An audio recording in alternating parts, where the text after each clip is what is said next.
Nasi angang mayam lakpan numit ni na niya. Video na matulay niya. Ha, em tiyeng turo. La. Ay ba? Piro. Mapam lakpan nila. Wa bro. Arum ba mayam bahan ba ngang sida? Angan sida. Mi ash wow, dada dum ni. Laura angan. Sa pusula mo? Table da tama mo daing table da. Thằng đâu đâu? Yani ya. Ôi. Hai, mami bang kila. As babo pi galet makada ta. Hoi ma'am le hori ngai do hozik ne mai mi se ta tho hori si comment tawrapado se da habidi anakpada phangba yamna laina phangba ahongba pot sing da su skin care tawbiro na adugi ai hoziki ayuki mai ta base sigi product se ai mayam dam ta ucharam ge si se Himalaya gi purifying nim face wash to ne ba ko sigi side adum yamna laina dukan khodi makta loina mak phangba ne ma se seasonal bagi maram je ko akoi gi teenage kumba oibagi matam oibi ai adagi sugubadana henna tholakpa heli uring je su maina pimples kumba yamna lerakpa matam da yamna kanaba product ne ba ko sigi face wash se teenage na traga su akoina kai gumba amadagi akoina pimples se adum pollution dagi kari dagi adagi taibada product sana da badagi su mayam thoklai dana ko adu su pimples se tholakpa matam da ha ma kitang u bo hor ko matam da adu sigi face wash na yamna id oihandabado pimples se mapung phahandabado handa hangi bane ba ai su sai wa ai se da khara tangkhatpa thogle e ba adu mo matam gumba da sigi se season ai ado ai hojik se tarage sigi sina atopa kari kana ba p skin da yamna kaino to holi yamna magi pH to koi gi skin friendly yamna oibane adu duga skin da su yamna gentle oiba aduga magi pimple da budi ta foira ga fight tawjare ko magi nim yawbani na adu maina tawi hojik mai se ta thoas Himalaya gi purifying nim face wash se natural oiba nim sidagi derive tawba pot ni aduduna antibacterial properties su oidana ko nim sidi aduna pimple gi damakta di sina best tare aduga pimple si su bacterial infection makhalam ni dana ko season ba se day 1 dagi adum work tawba hobani masi cleanser se soft free su oi paraben free su oi aduga clinically proven su tawrabane ba ko pimple se reduce tawena aduga magi impurities mai da kai da leiba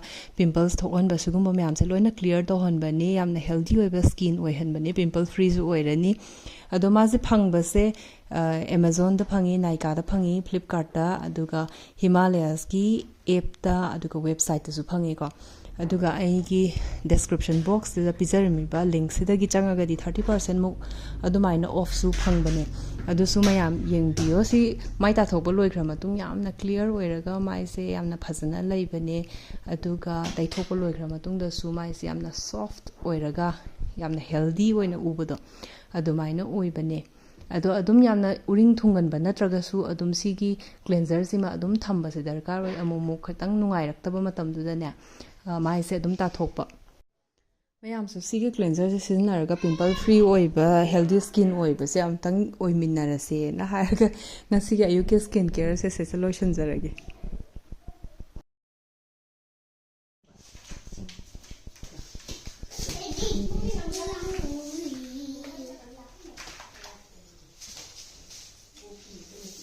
Ani je sana pon yang kan sana ri nan pan khali ro du gi yum da ha battery me am je pareng thami ji kana no baby ji yaw sana ba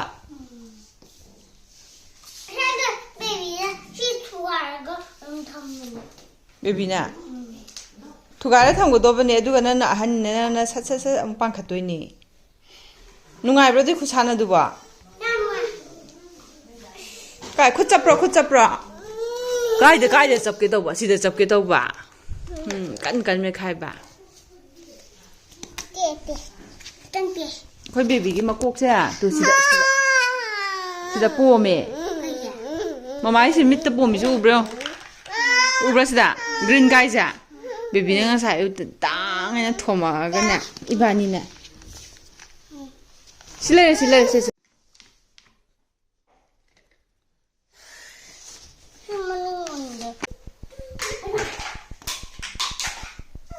Wow.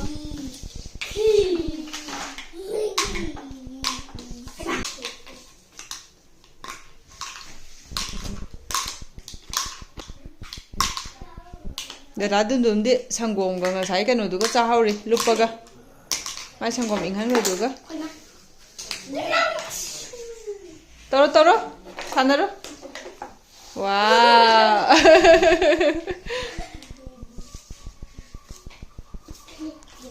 다다 드듬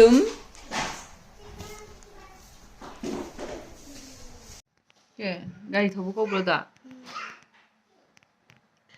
하우브럼다 하이도코세 ꯌꯥꯝ ꯍꯥꯎꯋꯤ ꯌꯥꯝ ꯍꯥꯎꯋꯦ ꯃꯥ ꯍꯦꯛ ꯆꯪꯈꯤꯕꯒꯅꯦ ꯁꯤꯒꯤ ꯌꯣꯝꯃꯒ ꯂꯩꯕꯁꯦ ꯄꯨꯊꯣꯔꯛꯑꯦ ꯕꯣꯕꯣꯛꯁꯤꯁꯦ ꯁꯪꯒꯣꯝꯒ ꯂꯨꯞꯄ ꯆꯥꯕꯗ ꯍꯥꯎꯕꯗꯣ ꯅꯠꯇ꯭ꯔꯥ ꯀ ꯍꯥꯏꯔꯤ ꯁꯪꯒꯣꯝꯒ ꯂꯨꯞꯄ ꯆꯥꯕꯗ ꯍꯥꯎꯕ ꯅꯠꯇ꯭ꯔꯥ ꯑꯍꯨꯝꯂꯛ ꯃꯔꯤꯔꯛꯅꯦ ꯃꯥꯅ ꯁꯪꯒꯣꯝꯗ 하이라이트 ꯇꯧ ꯍꯥꯏꯁꯦ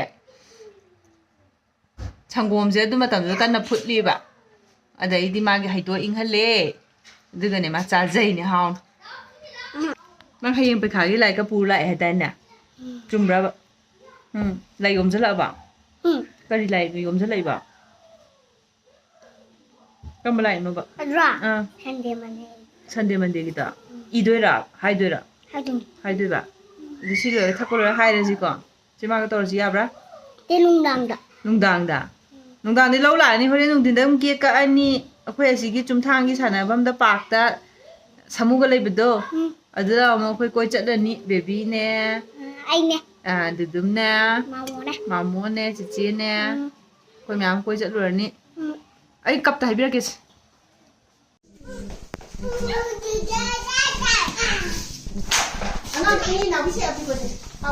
बुंगबुंगलो इंगनीबा अस लाइजनो ngahakang kasu tawroi bai ma angang de ko chen chen sanara don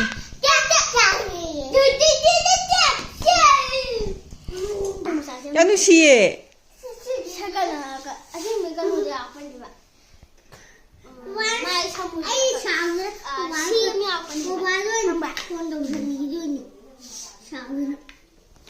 fokus ka tawngam dre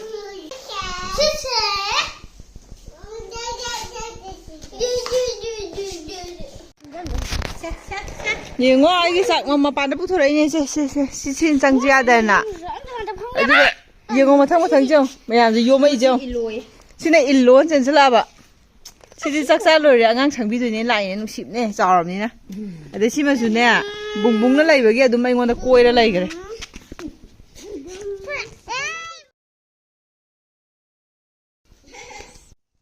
yes cici thagat pa cây nó thằng cái nó bùng bùng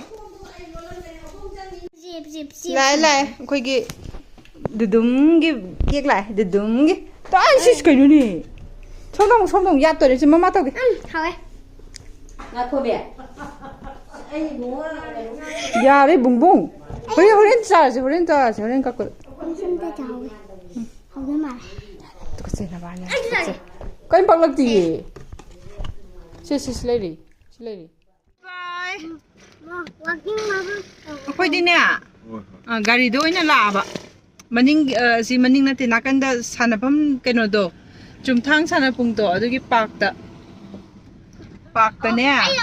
Loin jaw ile ulaka do ne. Koy baby ne. Degi tiche hen sana ne.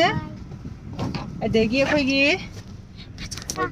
Dada bungbung ne.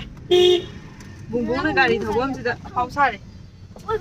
अखोई योरगा मुलके अदुगा yum योरगा ने कइनो मु तौदोइनी अखोई गी बुंगोगी happy birthday गी cake कउदोइनी आमु चिची सनागी सुमबानी तौरगा खै baby जी हांजे योरे सुमथांजे क्या रनो आई अनिरक कुम अहुमलक कुम बदंग ओरंगने लाइसि 시복정들 아이복정들 하나 넘어있네 하나 장은게라 야로에 अदुम पुन चतोइनी अदुगुम बले होबो यारो हेमता ते गाड़ी खम्बै मेबे याउ अꯉꯥꯡꯁꯦ ꯄꯥꯛꯁꯤꯗ ꯉꯥꯏꯍꯥꯛ ꯄꯨꯊꯣꯛꯄꯤꯔꯛꯄꯩ ꯋꯥꯅꯦ ꯑꯩꯈꯣꯏꯒꯤ ꯑꯗꯨꯝ ꯅꯥꯀꯟꯗ ꯂꯩꯔꯦ ꯍꯥꯏꯔꯒꯅꯦ ꯁꯨꯡꯄꯨ ꯄꯨꯊꯣꯔꯛꯇꯦ ꯑꯗꯨꯝ ꯌꯦꯡꯍꯟꯗ꯭ꯔꯦꯗꯅ ꯁꯤꯁꯦ ꯁꯤ ꯑꯩꯈꯣꯏ ꯌꯨꯝꯒꯤ ꯍꯦꯛ ꯅꯥꯀꯟꯗꯅꯤ ꯈꯥꯝꯃꯤꯁꯦ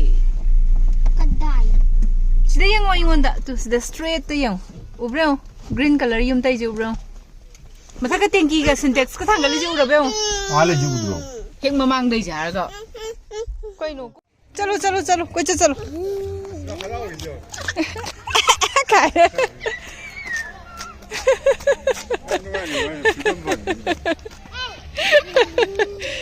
Ngài lùi đi, tao buông. Cái anh tuần tao kịp rồi. Xôm lầu.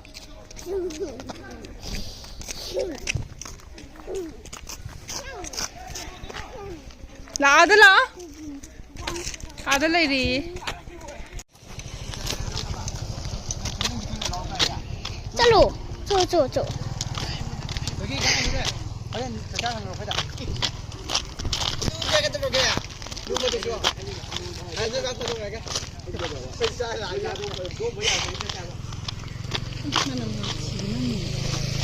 Mày cả bé cái cả nó Thả chứ không được cái. Xin phul muốn ní cái gì vậy? Mà đi mà lệ, ram ta rồi.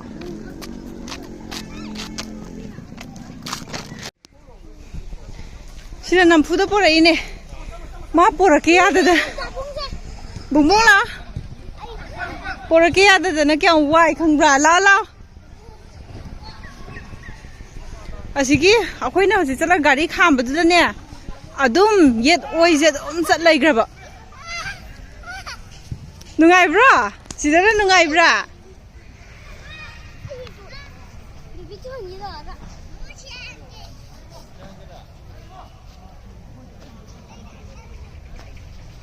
Teman,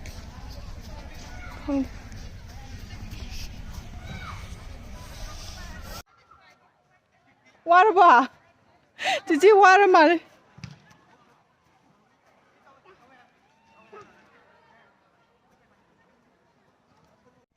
Start ya di lokhat ke ya di, pangkhat ke ya abzan te ko. Ya wana ne si tholai. Chama chin bok changura bane. Hai cái này mi quyết định cái hai cái tàu nó lấy đi mà tu ní xin đến lấy đấy xin đến lấy đấy bung ogi happy 4th birthday ta bung xe anh ấy chỉ lấy làm bao nhiêu phẳng như thế cái đó Rachel giao đấy Rachel cái đi kita ngay là muốn tàu đấy ní cả adam các đấy ní xe anh ấy ra năng cái số đâu La mà anh ấy chỉ gặp đến lấy biểu nè ôi xe nhiều tôi nhiều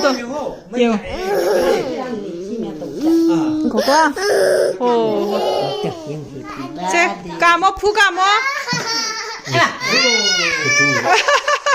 có Happy birthday to you Happy birthday to you hay mà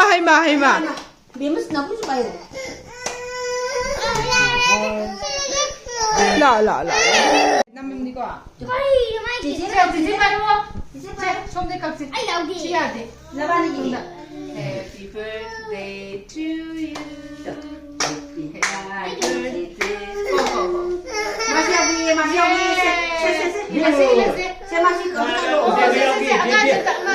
Dia mong ka kahalo. chị xong được cả hai 개 Kahalo.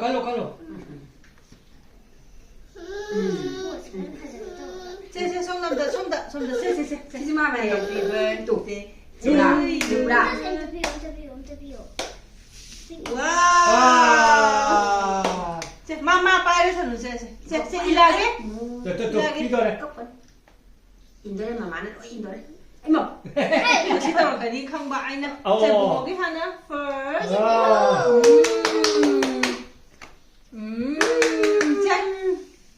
CS. Khao cái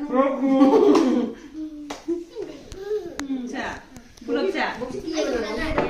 와도 돼 놓고라가 까가 비라게. 까가 비고 호라게 야나? Ê, xe đồng hồ ạ. Em bìm nó cái tôi. cái người đông tuổi Bìm nó bay nè. xuống đông là cái trong mà sắm cổ là thế mà lâu lâu xả cái nó ya rồi ya gặp khăn nuôi khải rồi.